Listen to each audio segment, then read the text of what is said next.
dengan Kepala Subseksi A Bidang Intelijen Kejari Ogan Ilir, ada Pak Berli Jasa Gautama SH. Pak Berli, selamat sore, apa kabar? Selamat sore Bu, ya baik, alhamdulillah. Kabar baik ya. Iya. Oke. Lalu juga didampingi oleh Jaksa Fungsional Bidang Intelijen Kejari Ogan Ilir, ada Ibu Indah Putri Manurung SH. Ibu Putri, apa kabar? Baik Bu, kabar baik. Puji Kabar Tuhan, baik ya. Oke. Kita akan berbincang tentang bijak bermedia sosial. Nih dari judulnya sudah menarik nih. Bijak Iya. bermedia sosial, bijak sharing data, kenali hukumnya, jauhi hukumannya. Kalau dulu berbicara tentang media sosial itu konotasinya adalah anak yang muda-muda gitu ya, cabe-cabean ya. Tapi kan kalau sekarang ternyata media sosial itu tidak mengenal usia, Ya. tidak juga mengenal pendidikan, semuanya bermedia sosial. Lalu juga bijak sharing data nih. Sharing data nanti akan diinformasikan juga ya, apa sharing data, lalu bagaimana hukumannya, kenali hukumannya, jauhi hukumannya. Saya ke Pak Berli terlebih dahulu. Ya. Pak Berli, kenapa media sosial ini menjadi topik yang sangat menarik untuk kita bicarakan? Oke, baik. Pertama kami jelaskan terlebih dahulu bahwa sebenarnya ada banyak topik yang sudah kami siapkan. Cuman kenapa kami memilih media sosial ini? Karena media sosial inilah yang saat ini sering digunakan bagi setiap kalangan, maupun dari itu anak-anak, generasi muda sampai orang tua sekalipun pasti menggunakan media sosial. Ya.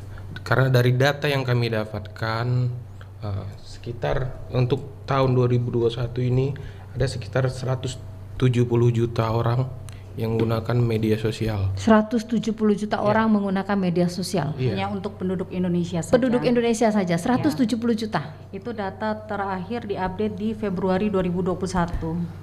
Oke, Februari 2021. Itu baru 2 bulan ya, Iya. di awal 2021. Kalau jalan sekarang mungkin bisa 2 Lebih, kali lipat ya. iya. Oke. Media sosial ini semua jenis ya, termasuk juga Iya, Facebook begitu ya, Iya. Instagram dan lain sebagainya. Baik. Nah, media sosial, apa yang menjadi temuan di media sosial yang menjadi perhatian? Oke. Media sosial ini sebenarnya banyak manfaatnya, banyak dampak positif yang bisa kita ambil dari kita bermedia sosial. Contoh dampak positif itu adalah sebagai sarana silaturahmi untuk menghimpun keluarga, saudara, kerabat yang sudah tersebar. Kemudian sebagai media penyebaran informasi, memperluas jaringan pertemanan. Kemudian sekarang juga ada e-commerce, bisa belanja melalui media sosial. Itu positifnya, gitu. betul-betul. Namun kita perlu secara bijak menggunakan medsos, karena kalau kita tidak bijak, tidak teliti, tidak jeli, dampak positif tadi justru akan menjadikan bumerang yang menjadikan dampak negatif kepada kita. Karena dalam bermedsos ini, hukum di negara kita mengatur, ada sanksi di dalamnya. Oke. Dan sanksi di dalamnya ini nggak tanggung-tanggung loh Pak. Ada pidana. Kalau pidana itu sanksi berupa penjara, denda atau kurungan.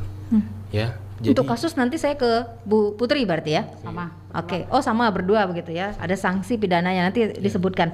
Yang menarik tadi adalah baik, positifnya adalah mendekatkan yang jauh gitu. Asal jangan menjauhkan yang dekat ya. Iya.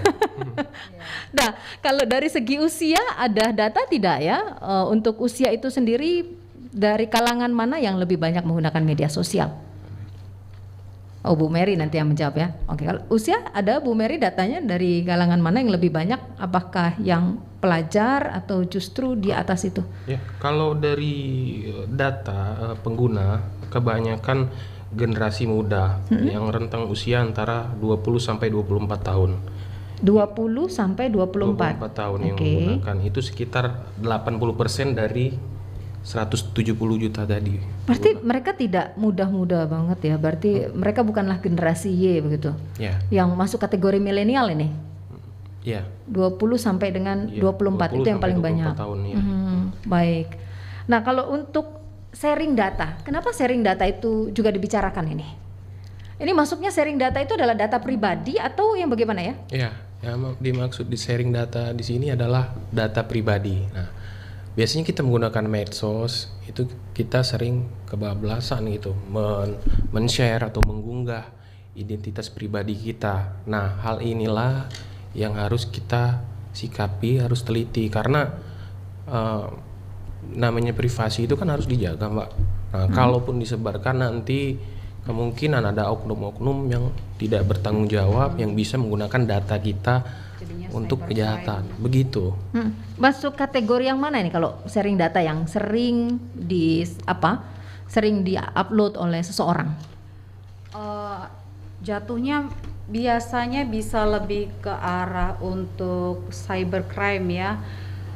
Pembajakannya akunnya itu nanti bisa, kalau misalnya dia terlalu banyak, dia bisa melakukan penipuan juga. Dia hubungi semua teman-teman yang ada di situ kan, melalui kontak WhatsApp, misalnya Facebook kan terintegrasi langsung dengan WhatsApp, betul. Ya. Otomatis kalau dia bisa membajak akun WhatsApp-nya, maka Facebooknya juga akan kena. Dia bisa ngubungin semuanya teman yang di WhatsApp itu, diceknya satu-satu. Kemudian nanti bisa kayak tolong ditransfer uang. Itu ya yang sering dialami ya. Itu yang sering sekarang dialami, diisikan pulsa yang seperti itu, atau penipuan-penipuan yang lain mungkin mengarahnya seperti ke arah akhirnya tolong ini ada kayak diculik lah atau kecelakaan, mohon ditransfer. Nah, bisa beralihnya ke seperti itu. Dan kemudian bisa juga dengan data-data terkait dengan e-commerce atau yang seperti transaksi kartu kredit ya. Oh, itu salah satu. Itu sering juga. Itu juga sering tiba-tiba nanti ada tiba-tiba masuk digunakan begitu ya. Atau minta kode OTP-nya, tiba-tiba ada orang yang WA, kami dari ini, dia ngajak ngobrol, tiba-tiba lupa tolong, lah dia. Ya, supaya tolong kita kirim, lupa, ya. nanti tolong dikirim kode yang itu, ini. Nah, kita nggak sadar, kita kirim, jebret, tiba-tiba tagihan billing masuk, kartu kredit kita sudah terpakai, seperti itu. Yang paling banyak mana ini, Bu Mary? Ibu Putri, paling banyak ketika digunakan untuk penyalahgunaan tindakan kriminal, terutama cybercrime. Kalau saya lebih banyaknya lebih ke akhirnya pembajakan akun itu lebih ke WhatsApp. Penipuan itu akhirnya, terus lebih ke kami itu akhirnya masuk kasus banyak untuk perlindungan anak ya. Oh, perlindungan anak. Mereka diperjualbelikan di media sosial begitu? Sebenarnya kalau diperjualbelikan mereka lebih jadi korbannya. Jadi setelah diajak ketemuan ya. Jadi, ini beda lagi ya? Jadi saya jelaskan di sini, Mbak. Bagaimana? Jadi media sosial ini bisa jadi penyebab awal mula terjadinya tindak pidana lain, ya. Karena data pribadi sering di-share, akhirnya kenalan, ketemuan, akhirnya terjadilah tindak pidana. Yang paling banyak adalah kasus perlindungan anak. Kasus perlindungan anak.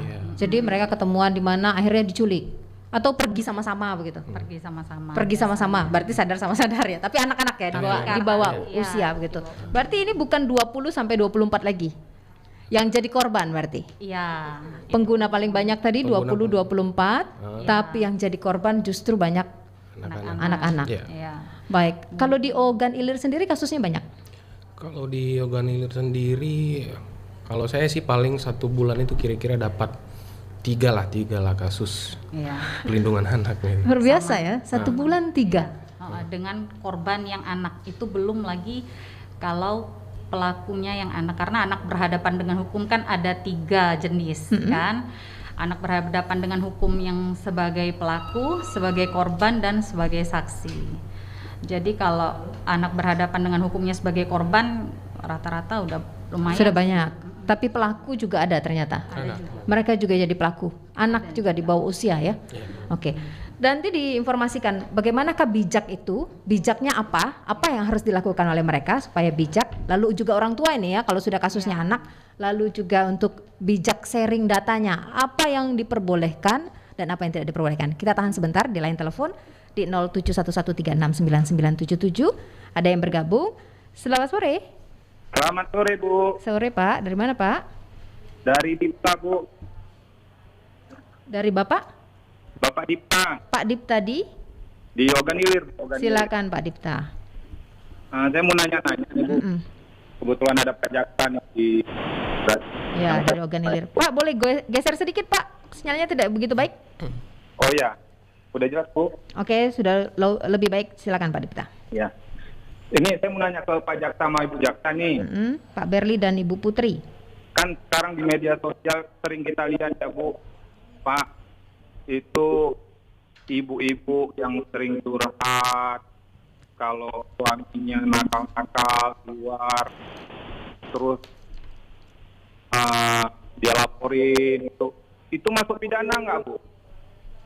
Melaporkan tindakan suami Misalnya ibu yang jahat. direkam,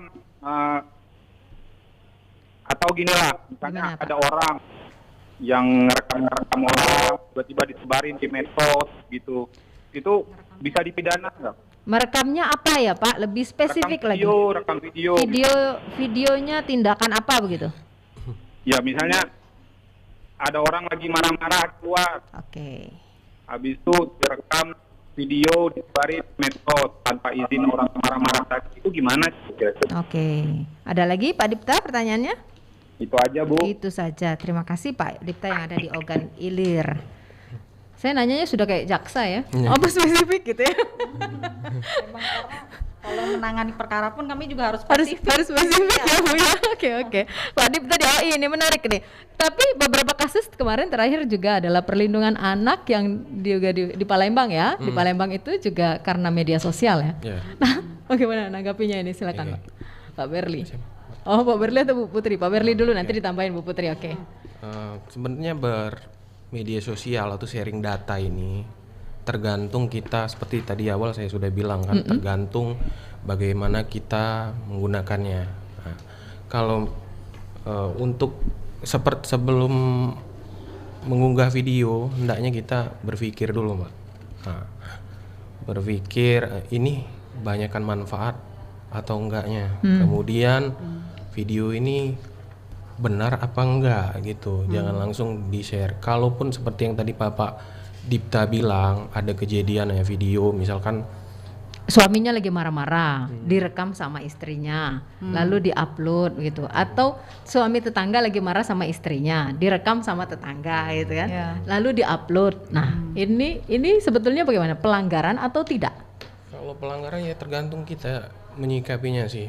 Kalau misalkan marah-marah, kalau marah-marah itu bisa berpotensi KDRT. KDRT tindakan Ya, kekerasan ya. Kekerasan Oke. secara psikis gitu. Nah, kalau kita videokan justru malah bagus lah, malah viral. Semakin cepat aparat penegak hukum tahu, semakin cepat juga Penanganan hukumnya. Iya, betul, Oke. seperti itu. Oke, di sisi lain, di sisi positifnya begitu ya. Iya. Ada perlindungan terhadap keluarganya. Tapi kalau misalnya andai kata dia sambil menyebarkan itu dia memberikan informasi yang mungkin kurang pantas atau disertai dengan berita-berita atau kata-kata yang Provokatif ya. nah itu kalau mau ditindaklanjuti bisa, cuman kan kami pasti harus melihat lebih jauh dulu separah apakah provokatifnya atau separah apakah hoax yang disebarkan oleh yang bersangkutan. Ini kalau kita misal-misal begini, nih si bapak A sedang marah-marah sampai sama istrinya babak belur begini-begini, kenyataannya tidak begitu ya, karena istrinya tidak masak misalnya gitu kan, ditambahilah bumbu-bumbu. Ini yang tidak boleh begitu. Ya. Ini yang tidak boleh. Oke. Sebenarnya kan ada beberapa kasus ya, cuman nanti aja saya Disebutkan ya. nanti aja saya sebutkan karena masih sesi ini tanya jawab dulu aja. Baik. Jadi tergantung ini. Kalau memang dampaknya positif itu baik. Tapi kalau tadi bernada provokasi, lalu juga penyebaran hoax atau berita bohong, ujaran kebencian, ini yang salah. Nah, kita coba ke bijak bermedia sosial. Kategori bijak bermedia sosial itu yang bagaimana ya Bu Putri? Kalau kategori bijak bermedia sosial, menurut saya dan menurut yang seharusnya masyarakat Indonesia juga tahu, saya sharing ya, seharusnya untuk kita itu tidak menyebarkan berita hoax atau berita palsu. Jadi sebelum benar-benar kita mau share sebuah berita, kita harus benar-benar buka dulu. Ini berita dia pakai alamat website yang benar, atau kadang-kadang kan hanya seperti seolah-olah depannya dari apa yang besar gitu kan, media yang besar. Ternyata begitu kita buka blog-blog yang nggak jelas, kan. Terus apa namanya, judul beritanya kan biasanya suka spektakuler ya, kalau yang berita-berita mengandung hoax itu kan. Nggak taunya isinya bukan begitu gitu ya. Ya, sering seperti itu. Kadang kita buka, wah ini. Begitu kita buka beritanya kok nggak nyambung ya. Nah, padahal orang udah terlanjur nge-share. Mereka kadang mungkin pakai datanya hanya sebatas bisa buka judulnya aja, nggak dibaca isinya. Ya, jadi asal nge-share aja seret. Nah, sudah kemana-mana. Kemudian bijak juga di dalam tulisan tersebut apakah ada penulis artikelnya, nama penulis artikelnya. Kita harus melihat itu juga di dalam berita itu sebelum kita men-share, memastikan dulu. Dan biasanya kalau berita hoax itu kadang ada disertai kayak tanda panah atau tanda lingkaran merah yang mancing orang itu supaya kita ngebaca bener-bener nih, bener nggak apa-apa. Kalau misalnya kayak lihat deh yang di ini melakukan gitu. ini. Nah, biasanya kan kayak gitu kan. Kalau yang ada video-video yang disebarkan juga kan, biasa kita ada yang dilingkarin, kita jadinya perhatiin terus itu video kan. Nah, terus kemudian ya kita harus pinter-pinter juga menghindari yang berita-berita bohong seperti itu sih. Jadi kita jangan kepancing lah emosi dengan lihat judulnya aja, kita langsung terprovokasi, akhirnya langsung untuk disebarkan, ya, begitu. Untuk dimuat di laman kita begitu ya, di halaman. Baik, oke, sebelum kita lanjutkan, saya juga ingatkan pendengar bahwa waktu asar untuk Palembang dan sekitarnya adalah pukul 15:24 waktu Indonesia Barat. Kita masih dalam Jaksa Menyapa untuk sesi kali ini bersama dengan Kejaksaan Negeri Ogan Ilir, masih berbicara tentang bijak bermedia sosial, bijak sharing data, lalu kenali hukumnya dan jauhi juga hukuman. Itu tadi bijak bermedia sosial. Nah, kalau untuk bijak sharing datanya tadi sudah disinggung sedikit ya, mana yang boleh, mana yang tidak boleh, nanti juga akan dijelaskan. Oh ya, saya mau undang Anda juga untuk bergabung di 0711369977 atau melalui line WhatsApp kami di 082179279090, di line telepon 0711369977 dan juga di line WhatsApp di 082179279090. Bijak bermedia sosial, bijak sharing data, kenali hukumnya dan jauhi hukumannya. Oke, di line telepon kita coba angkat terlebih dahulu. Selamat sore. Selamat sore. Sore, dengan Ibu? Dengan Grace, Mbak. Dengan Mbak Grace. Iya. Di Alang-Alang Lebar. Alang-Alang Lebar. Silakan Mbak Grace. Mbak, saya punya pertanyaan yang mungkin banyak ibu-ibu di luar sana yang masih belum jelas. Kita ketahuin kan Mbak, kalau sekarang ini banyaknya kasus perselingkuhan. Oke. Marak sekali di kalangan ibu-ibu. Sekarang lagi musim-musimnya menyadap WhatsApp suaminya. Oke. Kalau misalnya kita lihat secara tidak langsung kan Mbak, karena melanggar pasal UU ITE pasal 31 dan UU Telekomunikasi pasal 40. Karena di sana disebutkan setiap orang dilarang melakukan kegiatan penyadapan atas informasi yang disalurkan melalui jaringan telekomunikasi dalam bentuk apapun. Tentunya kan Mbak, kami sebagai ibu-ibu ingin meminta pendapat dari Ibu Jaksa, Pak Jaksa, bagaimana tindak lanjut yang harusnya kami hadapi jika kami mendapat tanda-tanda suatu hal yang negatif dari pasangan kami, namun kami juga nggak terjerat hukum. Betul sekali. Kayak gitu, langkah apa yang harus kami lakukan? Karena sekarang kita ketahui kan Mbak, kalau merekam video kita yang bisa diancam, betul kan Mbak? Ya, mohon penjelasannya. Terima buat kasih Bapak Mbak Fahri Grace dan yang ada di Ibu alang-alang Putri. lebar. Terima Saya malah nggak paham kasih. sama sekali ini. Nanti dijelasin ya. Oke, sebelum kita ini tadi kenali hukumnya ini ya, masuk kategori ke kenali hukumnya. Saya mau tahu dulu, yang bijak sharing data, mana yang boleh kita sharing di media sosial, mana yang harusnya tidak di-sharing?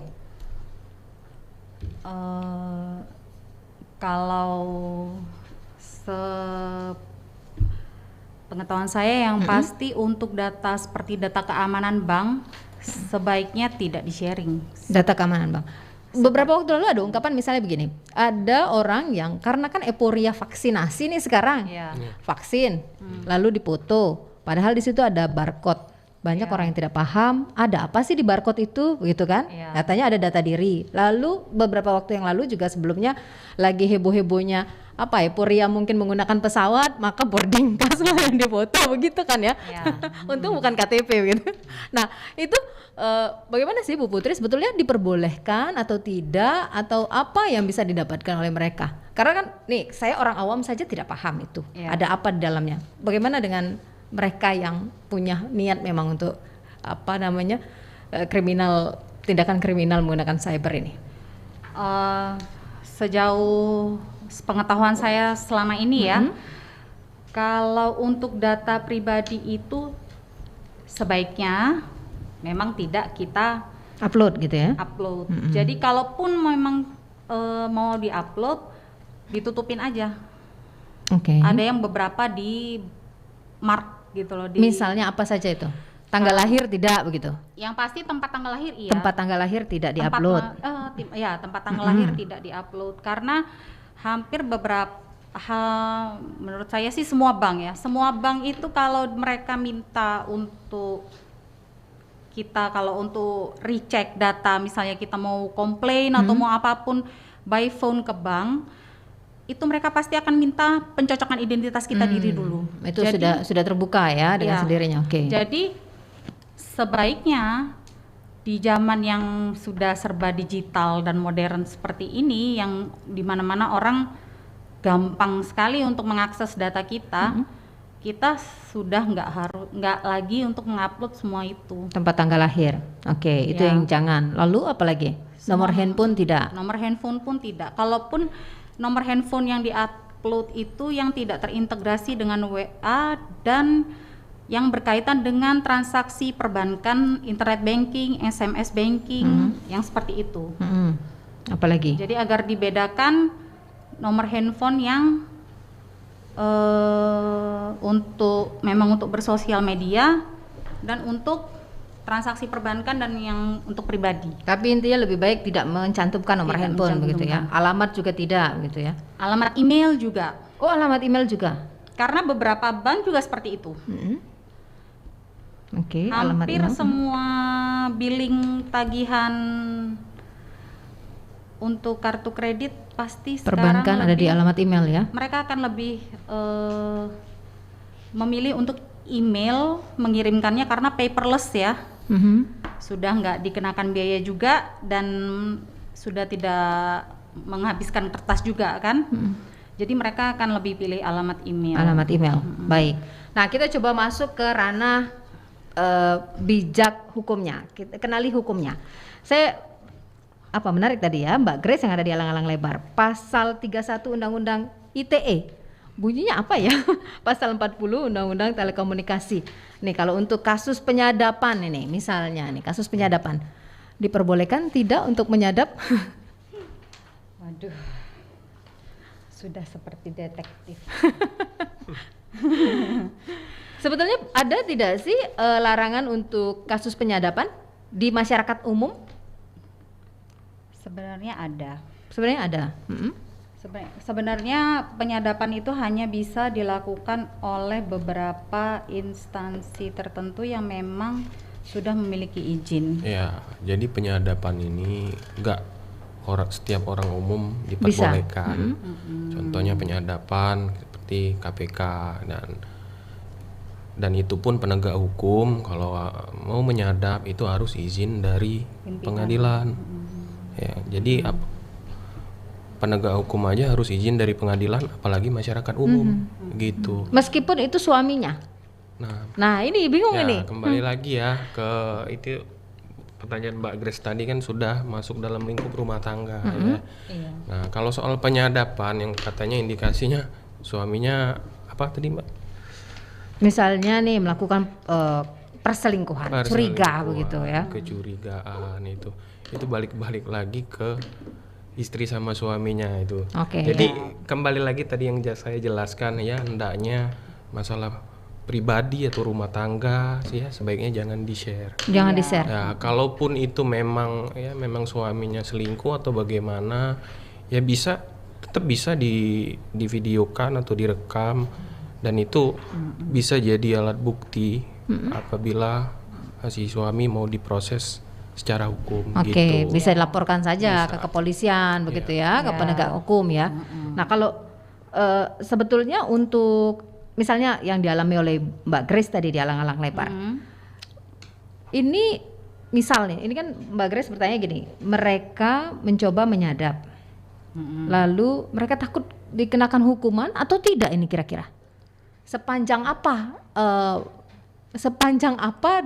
saya bingung ini. Karena yang namanya pelanggaran hukum tetap pelanggaran hukum ya. Sepanjang apa ini untuk digunakan mungkin secara pribadi? Ya mungkin kalau sepanjang dipergunakan secara pribadi ya hanya untuk kepentingan rumah tangga mereka saja ya tidak masalah. Tidak masalah. Karena sebenarnya aplikasi yang seperti itu aja kan sudah beredar bebas juga di Play Store atau di banyak ya Apple di App Store. sudah, ya. Dan itu kan hanya memerlukan notification seperti kayak scan barcode aja dari handphone yang WhatsApp-nya bersangkutan aja. Pasti sudah bisa langsung diduplikat. Jadi menurut saya itu kan sudah privacy masing-masing. Jadi selama Mbak Grace tidak menggunakan rekaman ini untuk sebuah tindakan kriminal, tidak ada masalah.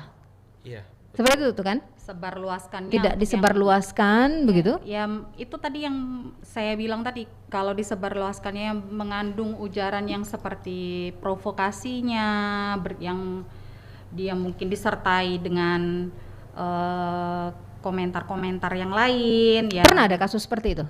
Misalnya ini kasus suami istri yang ujung-ujungnya nanti akan kena ke ke penegakan hukum gitu. Ada kasus seperti itu, pernah? Misalnya apa ini? Sejauh ini mereka sih nggak saling Tidak ada bikin ya? laporan ya, karena itu kan Privacy kalau yang, mungkin ya? Ya kalau belum mungkin ya gimana, tega juga apa yang suaminya mau ngelaporin istrinya ya. Mungkin kalau mereka memang memutuskan untuk tidak berpisah dengan baik-baik ya, barangkali ya. ya. Oke, ini sudah sifatnya betul-betul pribadi gitu ya. Oke. Tapi untuk misalnya ujaran kebencian yang akhirnya masuk ke ranah tindakan kriminal, ada ujaran kebencian yang masuk ke ranah tindakan kriminal ini misalnya, apa yang paling banyak terjadi?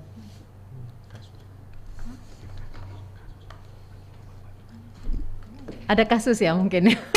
Ada sih, cuman tadi Misalnya saya mencontohkan ini yang terjadi di Padang. Ada kasus anak SMP yang mengupload tentang Palestina itu ya. Nah, ini yang kategori bagaimana ini yang harus dihindari, apalagi anak muda, darah muda, pengetahuannya masih kurang, tiba-tiba main upload saja. Apa yang harus mereka perhatikan ya, Bu Putri?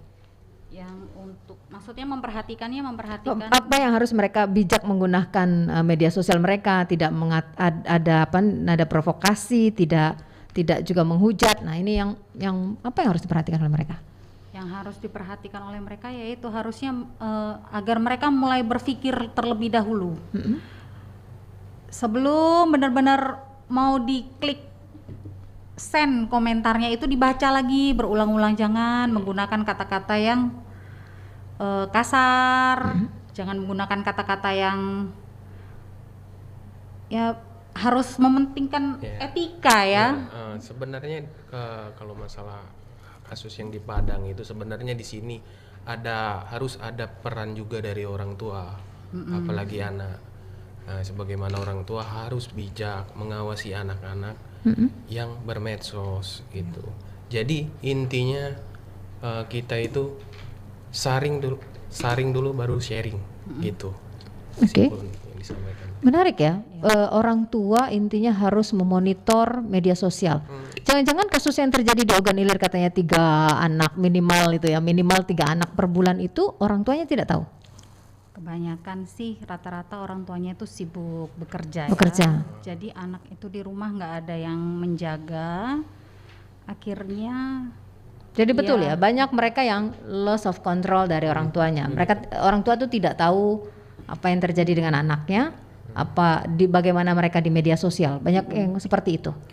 ya sebenarnya sih Google sendiri sudah membatasi sih untuk orang tua bisa mengontrol anak-anaknya dalam bermedia sosial. Itu sudah sangat dibatasi sekali oleh Google.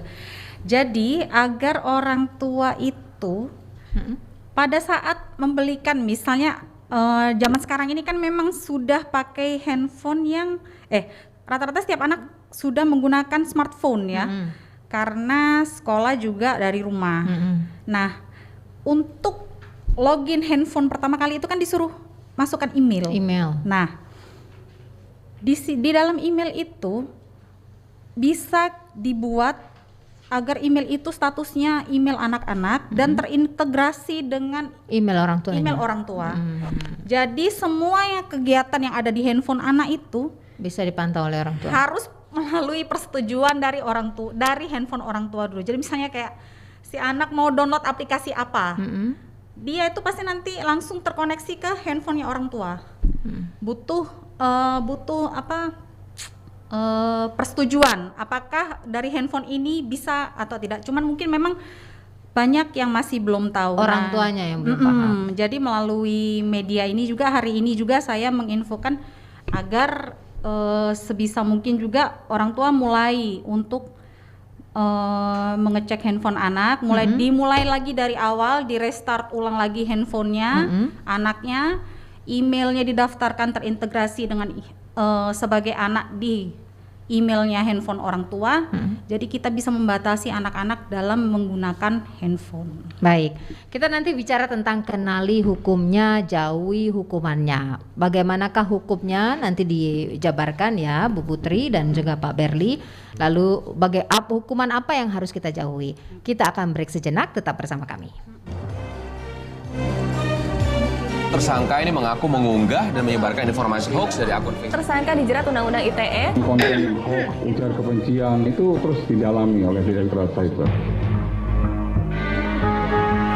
Awas, jarimu dapat membuatmu masuk bui.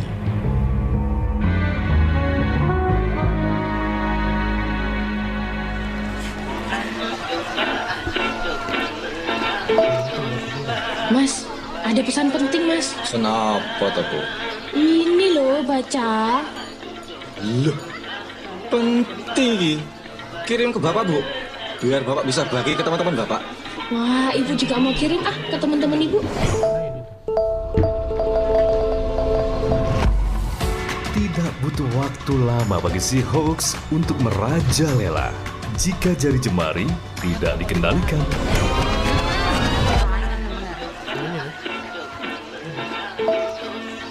Mas, ada pesan penting, Mas. Kenapa tuh?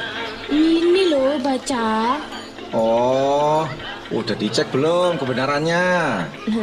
Belum sih, Mas. Tahu dulu toh, Bu. Jangan sampai kita tuh tergolong orang-orang yang suka nyebarin berita bohong. Iya deng, Mas. Jangan kalah pinter ya dengan smartphone. Mau beli racun rumput untuk semprot rumput di sawah sebelum dibajak? Beli aja Roundup Biosop, kualitasnya handal dan terpercaya. Tidak perlu semprot ulang kalau terjadi hujan 1 jam setelah semprot. Urusan biaya, Roundup Biosop pasti paling murah karena 1 liter dipakai untuk 10 tangki. Tanaman padi sering diserang banyak pengganggu seperti virus tungro, penggerek batang, penggulung daun, dan hama lainnya. Itu karena pengganggu bertahan hidup dalam akar, batang, dan daun dari singgang padi. Kalau dimatikan, maka tidak tersedia tempat hidup, sehingga sehingga pengganggu mati dan padi lebih aman dari pengganggu. Makanya, semprot Roundup Biosorb. Caranya dalam satu tangki 15 liter, masukkan 100 ml Roundup Biosorb dan 30 ml Lindomin. Aduk dan semprotkan pada singgang padi dan gulma lainnya. Jika hanya 1 kali bajak sawah, maka semprotkan 2 minggu sebelum bajak. Jika butuh 2 kali bajak sawah, maka semprotkan 1 minggu sebelum bajak pertama. Tunggu apa lagi?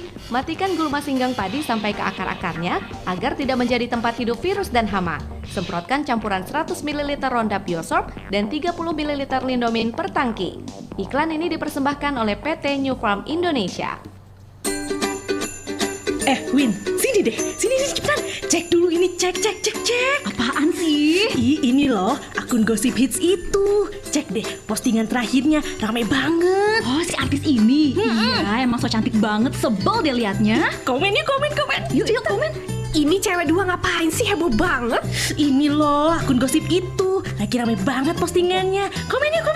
Enggak, sok banget deh. Takut urusan sama hukum. Kok sama hukum sih? Nih, menurut penelitian Digital Citizenship UNICEF dan Kominfo menyebutkan kalau 80% orang Indonesia menggunakan internet. Tapi hanya 42% yang sadar akan cyberbullying. Tanpa sadar kalau apa yang dilakukan itu adalah tindakan serius yang bisa membahayakan kondisi psikologis dan fisik korbannya. Bahkan bisa jadi termasuk tindakan kriminal yang bisa dipidanakan. Kok serem ya? Makanya kalau dulu dikenal istilahnya mulutmu harimaumu, sekarang istilahnya jempolmu harimaumu.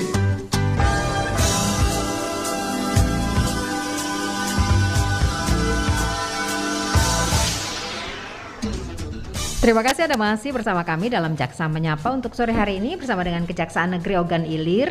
Saya bersama dengan Kepala Subseksi A Bidang Intelijen Kejari Ogan Ilir, Pak Berliasa Gautama SH, dan juga Ibu Indah Putri Manurung SH, Jaksa Fungsional Bidang Intelijen Kejari Ogan Ilir. Masih berbicara tentang bijak bermedia sosial, bijak sharing data, kenali hukumnya, jauhi hukumannya. Semoga perbincangan kita tadi sudah separuh jalan tentang bijak bermedia sosial, bijak sharing data terutama bisa memberikan masukan ya untuk kita semua. Lalu bagaimana dengan hukumnya? Nah, ini yang akan kita pelajari bersama. Saya ke Pak Berli terlebih dahulu.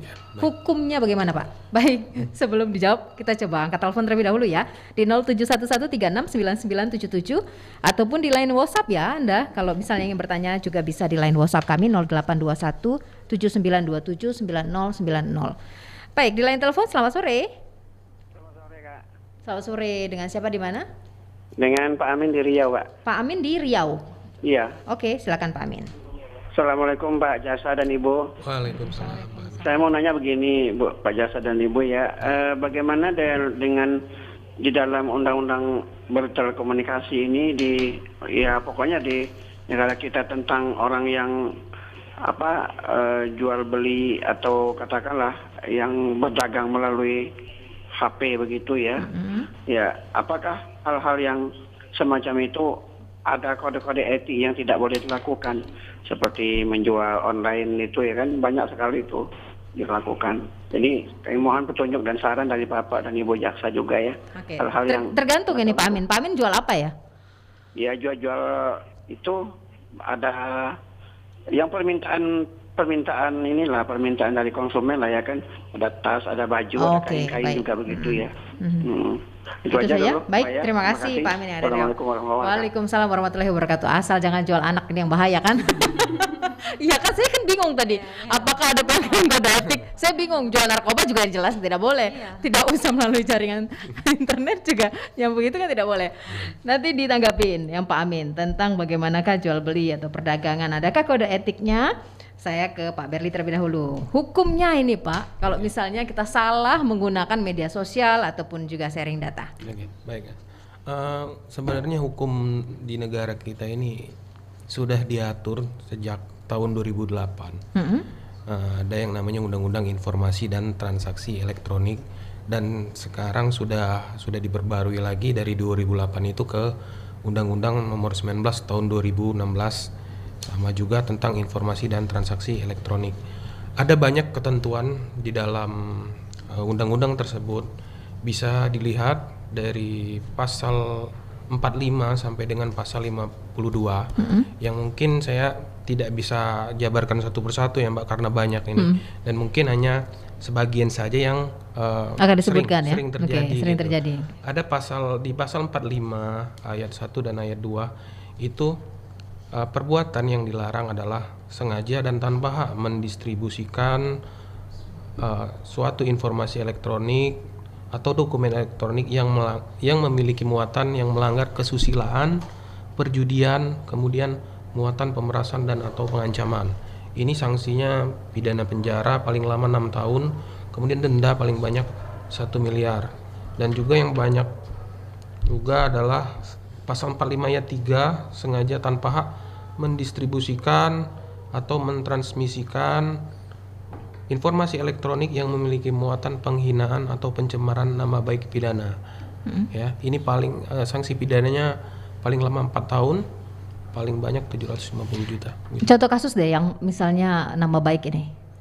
Kalau Contoh kasusnya misalnya seperti apa? Saya sedang berselisih dengan seseorang, lalu saya melakukan apa nih di media sosial saya, katakanlah di Facebook saya menjelek-jelekan orang itu, seperti itu.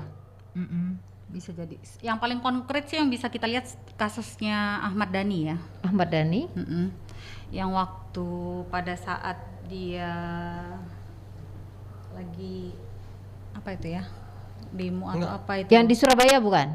Yang makar itu, yang ucapan Oke, itu adalah tindakan yang provokasi begitu ya, kata-kata yang provokasi begitu ya.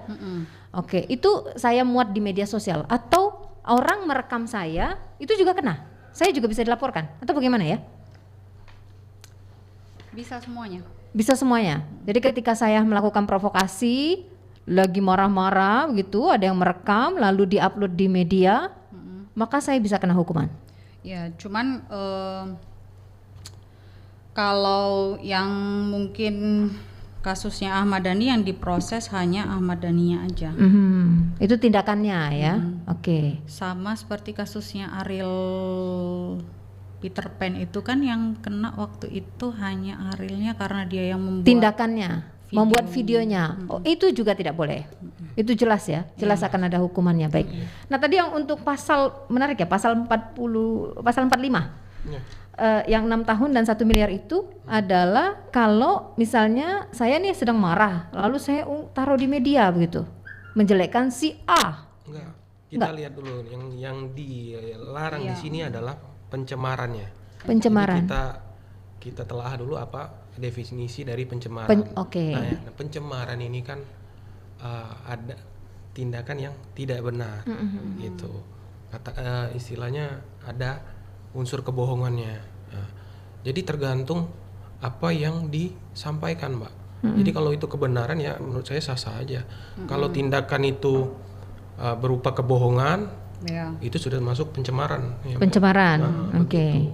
Jadi harus jelas ya. Harus jelas. Ya. Kita harus lihat dulu benar-benar jelas kata-katanya seperti apa, kenyataannya seperti apa, baru kita bisa menentukan itu pencemaran atau bukan. Di kejaksaan sendiri apakah ada ya tim khusus untuk cyber ini memperhatikan media atau menunggu laporan dari masyarakat? Kalau tim khusus, kalau untuk di Kejari ini belum ada. Cuma kalau di Kejaksaan Agung itu sudah ada. Oh, sudah ada. Dan nanti akan diturunkan ke daerah masing-masing atau? Itu mungkin karena belum ada. Belum ada untuk sejauh ini. Tapi sudah ada tim ya kalau untuk di pusat, di daerah belum ada. Nah, laporan yang selama ini masuk yang pernah diproses itu adalah laporan dari masyarakat. Sejauh ini kalau laporan kan laporannya langsung ke kepolisian. Kepolisian, ya? Jadi kalau dari kepolisian mereka sudah menyatakan bahwa itu bisa masuk ke tahap selanjutnya, tahap selanjutnya diproses untuk tahap penyidikan, di berkas SPDP-nya dikirim, baru kami bisa melakukan pemantauan. Pemantauannya, baik. Tapi kalau memang menurut mereka tidak terpenuhi, mereka tidak akan mengirimkan SPDP ke kami. Di Ogan Ilir sendiri sudah ada yang diproses sampai ke hukum Kalau yang lebih tinggi? sampai dengan saat ini kalau pencemaran biasa banyak, cuman kalau untuk ITE ini alhamdulillah belum ada. Belum ada. Baik, ini ada dua kemungkinan. Mereka betul-betul sudah takut dengan hukum, paham, atau belum ketemu saja ini ya kasusnya ya. Baik, kami undang Anda pendengar di 0711369977 ataupun juga di line WhatsApp kami 082179279090. Sekali lagi di 0711369977, di 082179279090. Tadi ada telepon kita dari Riau, cukup jauh, Pak Amin di Riau. Untuk undang-undang telekomunikasi, kalau jual beli perdagangan itu ada kode etiknya tidak? Ini saya geli lagi nih, kecuali dia jual-jual yang itu tadi ya. Ada kode etik? Ya, Bu Putri mungkin. Nanti ditambahin ya. Oh, Pak Berli dulu. Oke. Kalau jual beli kan itu balik lagi. Boleh dekat sedikit Pak ke mikrofon. Antara produsen dan konsumen ya, gimana kesepakatannya. Tapi kalau untuk undang-undang aturan ini ada di pasal 45A. Kalau yang menyinggung terkait jual beli. Nah, adalah tindakan sengaja dan tanpa hak menyebarkan berita bohong dan menyesatkan yang mengakibatkan kerugian konsumen dalam transaksi elektronik. Ada sanksi pidananya juga, paling lama 6 tahun dan paling banyak denda 1 miliar. Denda 1 miliar. Itu ada sanksinya itu. Masalah ketentuan jual belinya itu balik lagi. Kalau ini ada kasus nih, misalnya saya mau beli sepeda, ternyata yang dikirim itu adalah onta, terbalik. Pokoknya begitulah ya. Nah ini masuk kategori apa ini? Sebenarnya tergantung kita beli dari mana ya. Kalau misalnya kita beli dari e-commerce yang memang terpercaya, memang betul ya. Terpercaya kan pasti bisa dipertanggungjawabkan gitu ya. Iya, pasti bisa kita komplain betul. Kalau memang dari kasus Pak Amin ini sepertinya ini media sosial ini. Kalau dari media sosial masuk kategori apa ini? Penipuan kah? Atau juga kena undang-undang telekomunikasi? Kalau dari Pak Amin ini lebih ke undang-undang telekomunikasi ya. Kalau tapi juga nggak menutup kemungkinan ini penipuan juga, tergantung dari caranya menyampaikan. Ya, caranya menyampaikan ya kan. Apakah itu lebih butuh proses lagi Mbak menentukan itu penipuan biasa atau tidak. Atau menggunakan elektronik. Baik. Tidak terasa ini di ujung sesi kesempatan kita kali ini. Nah, saya ingin undang ini Pak Berli dan juga Bu Putri, ada hal-hal atau tips-tips yang bisa disampaikan kepada masyarakat. Saya awali dari Bu Putri nih, silakan Bu. Apa yang harus diperhatikan oleh masyarakat? Jadi saya akan memberikan tips-tips supaya masyarakat bijak dalam bermedia sosial agar tidak memberikan komentar-komentar yang kurang baik yang negatif ya, yang provokatif. Kemudian pada saat mau men-share sebuah berita agar dicari tahu dulu kebenarannya. Benar apa enggak itu beritanya. Selanjutnya jangan men-share data pribadi. Tidak share data pribadi di semua sosial media. Agar sosial medianya juga agar tidak mengupload juga keseharian aktivitas sehari-hari di sosial media. Bisa jadi itu nggak penting banget gitu ya. Bisa jadi itu akan memicu juga orang lain yang akan berniat tidak baik terhadap kita. Kita kan nggak ngerti ya. Nggak semua orang pasti akan baik sama kita. Jadi kita maksudnya hanya untuk share aja, untuk seneng-seneng kita, aktivitas kita sehari-hari. Mungkin kita mau habis ini aku mau ke sini, habis ini aku mau ke sini. Justru itu yang bisa mengundang tindakan kriminal ya. Baik. Jadi, ya. Oke, saya ke Pak Berli. Ya. Yang pertama adalah menjaga privasi, kemudian jaga keamanan akun medsos kita, kemudian hindari hoax atau berita bohong, kemudian menyebarkan hal-hal yang positif dan gunakan media sosial seperlunya. Gunakan media sosial seperlunya. Terima kasih banyak Pak Berli Yasa Gautama dan juga Ibu Indah Putri Manurung, Jaksa Fungsional Bidang Intelijen Kejari Organ Ilir, Pak Berli Kepala Subseksi A Bidang Intelijen Kejari Organ Ilir. Mendengar demikian untuk Jaksa Penyapa pada sore hari ini. Terima kasih Anda sudah bergabung bersama kami. Sampai jumpa dalam Jaksa Penyapa berikutnya. Jaksa Menyapa berjalan bersama. Jaksa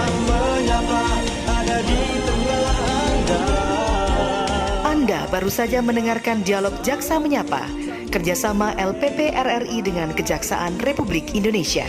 Jaksa Menyapa, sahabat